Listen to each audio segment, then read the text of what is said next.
What is unethical as fuck, but is extremely common practice in the business world? Hiring more part-time workers instead of giving hourly workers slightly more hours to avoid giving them benefits. My former boss did that, and we eventually found out her Christmas bonus was based on how much she saved on wages, benefits, etc. My first job was one step lower than this shit. I was working at a printing press shop because I had some experience from working at the one at my high school. Get fired 8 weeks in, given some bullshit excuse about me not being good enough, even though I found and corrected more errors than the pressman I was working under. Then the lady at the front desk that I had befriended bumped into my outside of work a few days later and explained that they fire that position every 9 weeks so they get a full-time worker, but never have to pay benefits or unemployment. The business is now closed, though probably due to the shrinking business of printing things, instead of just their shitty business practices. My last job did something similar. About 2 weeks before I hit the 1-year mark, I got called into the manager's office. They told me I made a huge mistake on an important car. I detailed cars, that had been done half an hour before I even got there. I asked them how it's my fault if I hadn't even left my house when it was turned in, and they said it was my responsibility to make sure my coworkers were doing their jobs even though I'm not a supervisor and, again, I wasn't even there. They didn't care. They told me I no longer had a job and to not worry about coming in the next day. I still see the head mechanic from time to time at my new job, and he said that the same thing happened to the guy I started with a week after I left, and the other guy that got hired 2 months after us and got the same thing about 6 weeks later. Turns out we get benefits at the 1-year mark and we're just worthless car washers, so we just get recycled. My replacement was there the day after I left, and a year later he apparently got the same speech. Careful deceptive wording. Up to 100 MB/s internet speeds. Means you get 5-6 MB/s, and up to 100 for a moment here and there.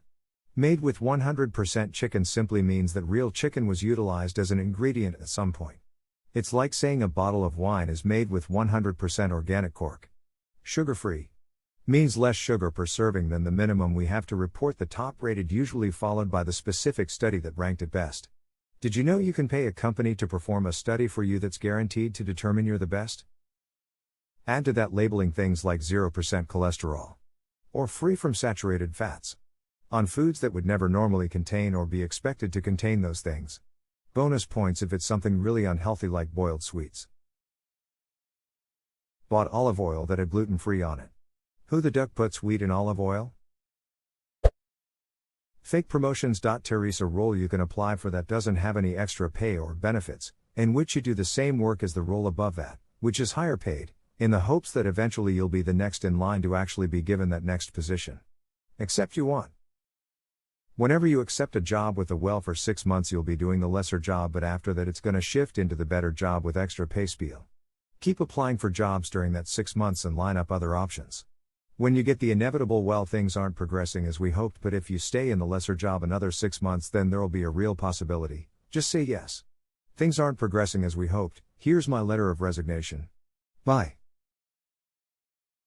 Just quit a job because I was told I'd get a raise from 8.50 after they trained me. I made it very clear that I couldn't make my bills long term on the training rate.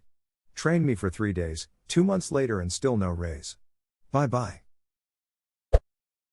A company having a business model that relies on charging fees for breaking its own rules without justification for them. Looking at you, Creditone. Has a late payment fee but refuses to add any kind of auto payment. In 2017. Takes 5 days to clear a normal payment. Pay 4 days before your bill is due? That's a late payment fee. Want your payment to clear earlier to avoid that fee? Pay an express payment fee. It's the same fee amount? Lordy. What a coincidence. Hire a batch of temps as temp to hire, with the supposed idea being that you'll be offered a permanent position at the end of the temp period with satisfactory performance. Set performance standards that are borderline physically impossible to meet after the end of the temp period. Be like, sorry guys, can't hire you on because you didn't meet our performance standards. Hire a new batch of temps. A plastics company I temped for did this at their injection molding plant. The whole complex was run with basically a skeleton crew of company workers, admin, with a constantly rotating batch of temps making up the bulk of the workforce. What would be the benefit of this? Wouldn't they just have a bunch of constantly less than competent workers?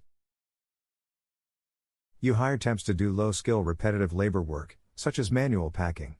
Temp workers are cheaper, even with the extra fees going to the temp org, You can have them do risky work and cycle them, whereas a long-term employee might get a repetitive injury after years bending to pack boxes, and you don't have, edit, spelling to deal with them. Sexual harassment case. Call the agency and have them replaced. I see now. Plus, temps don't get benefits. Or vacation. Or sick leave. Or holiday pay. Basically, I'm telling you that I hate being a temp. Getting a lot more common in my industry is hiring interns all the time. After their few months of training, they get replaced by next batch. With the shortage of jobs and need for experience, many people fresh out of college will happily work for free to gain experience. Unpaid interns cannot replace hired workers. That might be illegal. Edit, I know it's commonplace, nothing changes if no one speaks up. But thank you for sharing your stories. Number 2, any iteration of it's illegal but companies still do it. Using your employment as leverage to keep your mouth shut. For example, a temp agency I worked through tried to deduct the cost from my paycheck. I told them that legally, employers need to provide to their employees, not sell it to them. They threatened to fire me. I reported them to OSHA. They got fined and had to reimburse everyone their $15 deduction for it. Temp agencies are ducking scams. Edit, for personal protective equipment. Hard hat, safety glasses, gloves, steel-tipped boots, etc. Edit, I listed steel-toe boots as an example of, but employers aren't necessarily required to provide steel-tipped shoes. Most employers will reimburse the cost of them, though, for regular employees. Not so much for temps. The sort of things that need to be supplied would be protective headwear, eyewear, gloves, etc. Not too sure about ear protection, but my employer supplies earplugs. Also, to the few thinking he did this over $15? What a cheapskate. I didn't do it for the money. I did it because they were taking advantage of people who didn't know any better. A menial amount to you? Probably. But when I applied to this agency, I was broke as fuck and $15 was more than my hourly wage. Not cool. I really hate the temp agency route so many places are going. When I was looking for jobs, machining everywhere around here was either a temp position or wanted some ungodly amount of experience. Needless to say, I took a job in the semiconductor field and will never be able to pay my student loans off. I worked for an electrical contractor that more than half the office staff was through a temp agency. 250 electricians, 20 normal office staff, 22 office temps.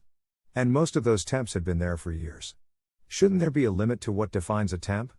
And how could it be cheaper to pay an agency $24 an hour to turn around and pay the poor girl $12? Couldn't we offer the lady $16, make her happy, and cut the agency out of the loop after the initial obligation? Keeping temps on for a lot longer than temporary is sadly becoming a business practice all over. With temps, your company does not have to count them as employees. So smaller company as far as employee count goes. So they pay less taxes, don't have to provide insurance to what few employees you do have while not paying workman's comp and all the other government fees. Also, sometimes they get to brag to clients, investors, customers, gullible potential employees that they've never ever had to lay off any employees, because they just use a bunch of independent contractors and it doesn't count when you just don't rehire contractors, even if they make up the majority of the labor force in multiple departments that you just sent home.